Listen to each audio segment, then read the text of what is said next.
Federal Trade Commission.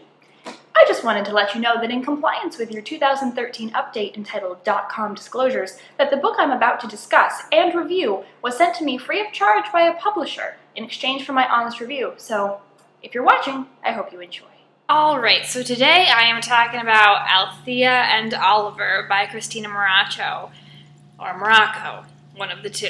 I was drawn to this book in part because of the description and in part because of this interesting cover. I'm not sure if this is supposed to be paint or someone's hair, probably Althea's hair. This is clearly a pillow, but I'm not sure what this is, but the ampersand in the center is really gorgeous. And I think this is an interesting and very, very simple design, so I really like it. This book is one that I have enjoyed reading probably the most, if not the most total, this year. This is the story of two high school juniors in North Carolina, Althea and Oliver, who've been best friends since they were very, very young. They have really had each other for all of that time, and this is the tale of when Althea decides that she would like to be a little bit more than friends with Oliver, and Oliver unfortunately falls asleep for about 4 or 5 weeks and misses that much of his life.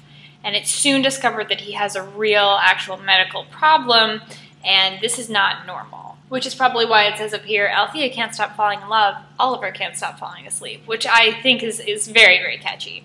So this book takes place mostly in North Carolina and details their lives, and eventually Oliver goes up to New York City to participate in this clinical research study to figure out why he's falling asleep all the time. And this is the first time that the two of them have ever really been apart since they were kids. So this is their first big separation, and Althea has difficulty handling it for a multitude of reasons, which you'll find out if you read the book.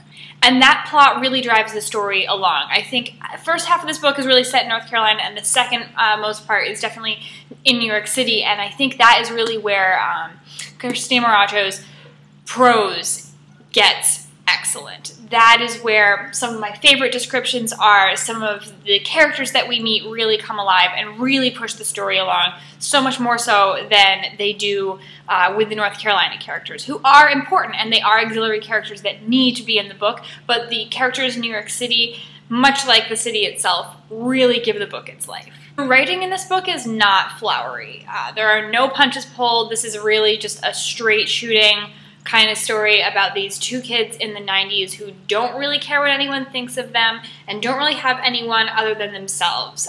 They both suffer from the classic author's trick of a single parent, but they have come to this situation in such different regards that they handle it really differently, and it completely works for the two of them. Even at the ages of 16 and 17, these two characters are people that you want to know. This is a young adult book, but I think it's really appreciated by the age group that it's intended for, and also by the age group just beyond that. I mean, I wanted to be friends with the two of them. I think these are very, very strong characters, and the book is definitely built around their lives, more so than it is the plot. Both are intertwined, and both are really important, but I think the characters are the shining stars of what makes this book great. That being said, Althea's name does come first in the title, and given the way the story progressed, I have to wonder if she was the real main character and Oliver was just a little more auxiliary to that. Oliver tended to be more absent from the story for obvious reasons because he keeps falling asleep, and I have to wonder if that was almost a way to flesh out Althea's character more. Her name does come first in the title, and I have to wonder if Oliver might have been a little more auxiliary than she. By setting the situation mainly from her perspective with intermittent periods of Oliver's perspective, it was definitely a way, I think, to flesh out Althea as a character and then give Oliver his own sense of self and hear things about himself and about her from his perspective, and not just make the sense of him that you're getting only coming from Althea. I would not go so far as to say that Althea is an unstable, unreliable narrator, because she's not.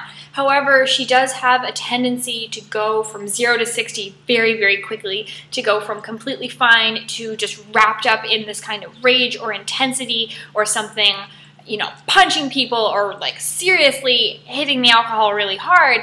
She goes from one thing to another very, very fast. And I think it's good that the book is also from Oliver's perspective because it sort of balances her out a little bit. And I think that definitely gives her a more moral, ethical, sound type of characterization when you read about her from Oliver's perspective. And it doesn't make her come off as a crazy, because sometimes you get that feel from her when she's narrating. That being said, the characters aren't actually narrating. You're reading of them in the third person present tense. So it's two perspectives from that angle, not their two narrations. I gave 5 out of 5 stars to this book. I would highly recommend it. It came out just a few days ago. Definitely find yourself a copy somewhere and read it, because it's a very, very strong book, and I would look forward to reading more from this author, because I do believe that this is her debut novel, and what a debut novel it is. So I hope you're having lovely weeks and lovely lives, and I'll see you very soon with another review.